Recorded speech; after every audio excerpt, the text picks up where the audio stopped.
Pemirsa, di libur lebaran, wahana horor di G-Walk dipadati warga Palembang. Sensasi ekstrim rumah hantu ini menjadi pilihan wisata dan destinasi saat libur lebaran.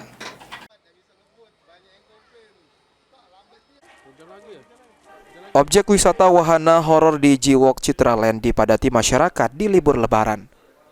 Sensasi ekstrim rumah hantu di G-Walk menjadi pilihan wisata dan destinasi saat libur lebaran. Arena horor di G-Walk hadir dengan konsep rumah hantu rumah sakit Belanda. Keunikannya mulai dari cerita, misteri hingga teka-teki yang wajib diketahui para pengunjung. Bahkan semua alat perlengkapan rumah sakit ini merupakan peralatan asli peninggalan Belanda, mulai dari tempat tidur hingga alat-alat medis. Jadi waktu kami opening G-Walk yang Ferris wheel itu dari Lampung, dari Jambi, itu pada datang juga ke sini karena ini kan yang paling besar di Sumatera.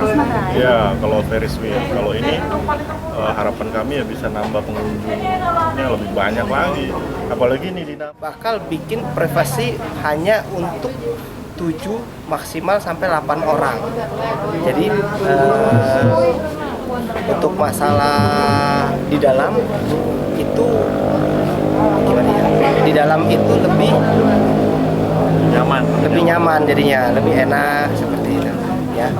Terus kita di dalam ada sedikit teka-teki dan sedikit story. Selain wahana rumah hantu G-Walk Citraland juga menambah 7 arena permainan lain untuk mengisi momen liburan pengunjung saat libur Idul Fitri. Aji Delia, PAL TV.